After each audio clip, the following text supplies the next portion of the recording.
Salut! Si tu as cliqué sur cette vidéo, c'est que tu commences la partie 3 de mon roman Billy presque 18 ans, qui est disponible à la lecture sur Wattpad et en visionnage sur YouTube. Donc tu peux aller dans la playlist Billy presque 18 ans pour voir tous les chapitres précédents. Donc là, on commence le livre 3 que j'ai appelé La fugue. Donc pour faire un petit résumé, Billy est revenu dans sa région natale après un an d'absence.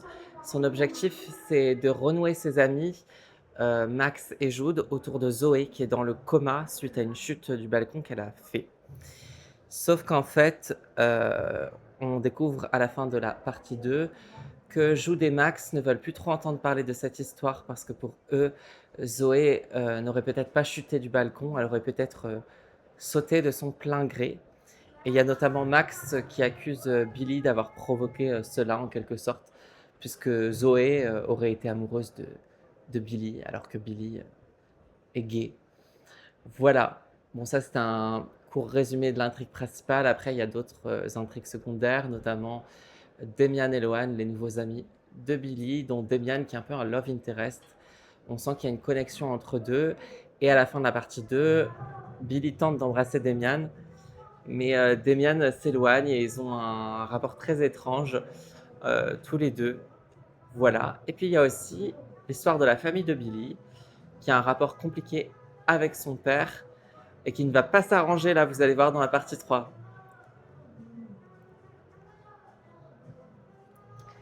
Alors, j'espère que vous n'entendez pas la musique. Il y a de la musique dehors, mais c'est la fête. Alors que dans le roman, pas du tout. Chapitre 21. Clac. Billy rentre dans la voiture. Tap tap, Damian toque à la fenêtre. Je suis désolé, Billy. Vroom. Il démarre à toute vitesse, sans installer son siège, sans dire bonjour à son père, sans répondre à Damian. Qu'est-ce qui te prend? Tu n'as jamais démarré aussi vite. Tu devrais être content que je progresse. Heureusement que Chantal a pu descendre de la voiture avant. C'est qui ce garçon? Personne. Tu l'as rencontré comment? Au lycée. Billy, le stop! Bam! Il freine. Il replace le rétroviseur pour voir si Damian les suit. Profites-en pour régler tes autres rétros également. Et regarde ce qui t'entoure, s'il te plaît. Il tourne à gauche. Et forcément, son père continue. C'est lui qui t'a frappé l'autre jour? On s'inquiète avec ta mère. Depuis que Freddy vous a parlé, t'es inquiet pour rien. Il voulait t'aider, ce jeune homme, non? Attention, priorité à droite. En quoi ses parents doivent intervenir dans sa vie privée? Freddy aurait dû fermer sa bouche. Billy savait très bien ce qu'il faisait. Il expérimentait comme tous les jeunes de son âge avec les moyens d'aujourd'hui. Son père le prend encore pour un enfant. S'il savait pour Freddy, s'il savait pour ce qui se tramait autour de Zoé, chaussée rétrécie, panneau 80, descente dangereuse. Alors que Billy tente de garder son calme, son père, au milieu de nombreuses indications sur la route, lui rabâche tout ce que Billy sait déjà, le permis, le bac, l'orientation scolaire, blablabla, gna gna gna gna. Pourquoi le sexe est si tabou quand il est partout?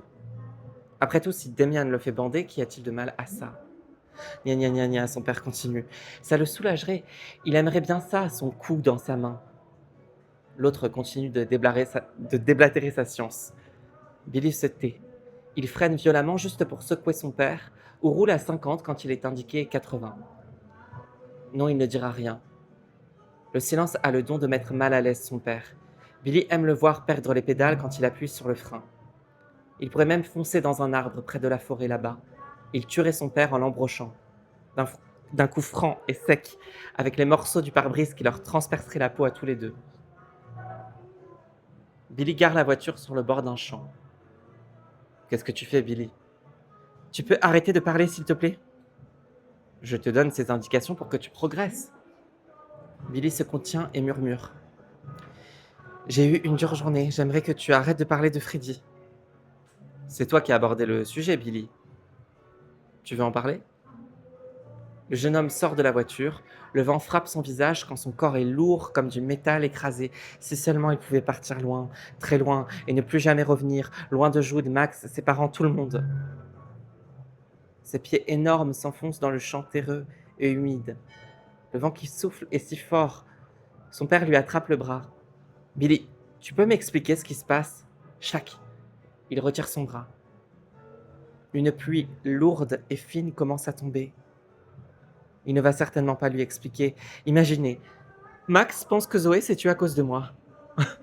C'est d'ailleurs une toute autre affaire qui sort de sa bouche. Je faisais ça pour m'évader l'année dernière, pour ne plus être au milieu de vos silences avec maman, pour ne plus penser à Zoé aussi. On sait bien, Billy.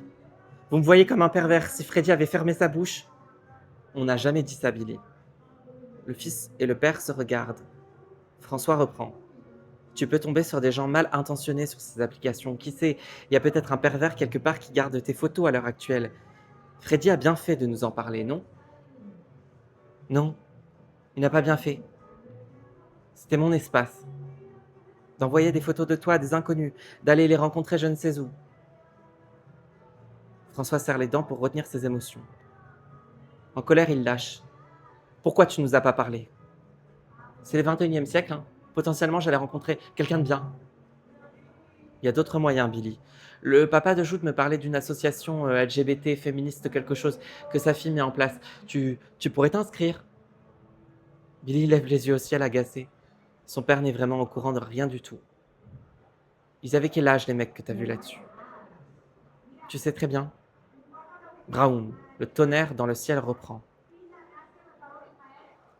Je m'en voudrais toujours, Billy. Je pourrais jamais me pardonner de ne pas avoir vu. Billy a des vertiges, il ne veut pas entendre son père.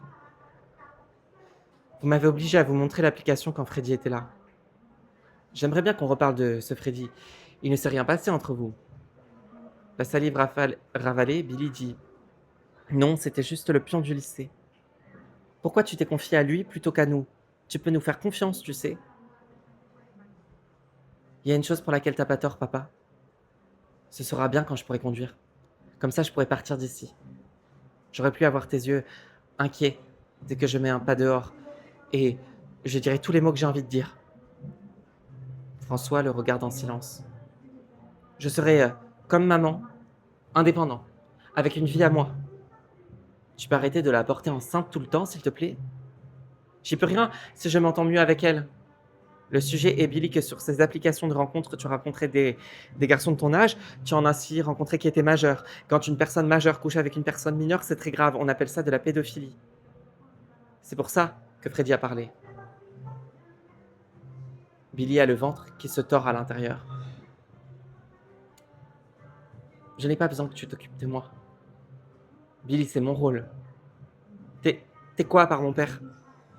Répond-il, la voix coincée dans son œsophage. Billy, un tout petit policier de merde.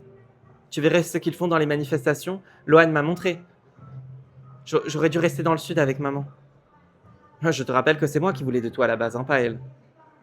Ça fait comme une explosion quand Billy entend ça. Je voulais pas dire ça, Billy, je suis désolé. Dans son corps, il sent comme une lave en fusion. Il la fait bouillir doucement et dit T'as toujours eu du mal à gérer ta colère.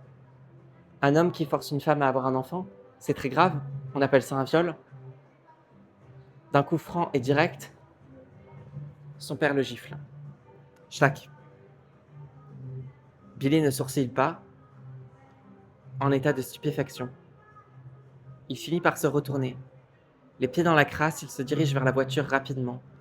Il court et il l'imagine derrière lui, hébété dans sa connerie. Il s'installe au siège conducteur et démarre la voiture à toute vitesse. Il jette un œil dans le rétroviseur et éprouve une grande satisfaction à voir son père se réduire de plus en plus minuscule dans le miroir. Il va bien voir comment Billy peut conduire sans lui. Putain, il flippe. La voiture est déviée par le vent, mais il tient le volant de ses deux mains.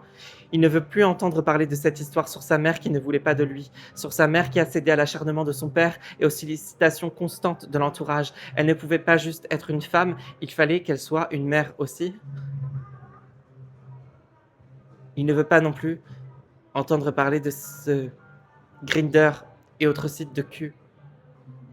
Ces hommes, il n'a pas toujours su leur dire non. Il s'est aussi donné de son plein gré. Souvent, il s'est senti sale, parfois tout puissant. La vérité, c'est qu'il n'a jamais rencontré personne en vrai. Il n'a fait qu'envoyer des photos. La seule fois où il a osé rejoindre un mec sur un parking. Ce dernier l'a trahi. Billy n'aurait jamais dû revenir ici. Il va prendre les affaires qu'il peut et se barrer pour toujours. Il va retourner chez sa mère, la seule qu'il aime, avec Zoé.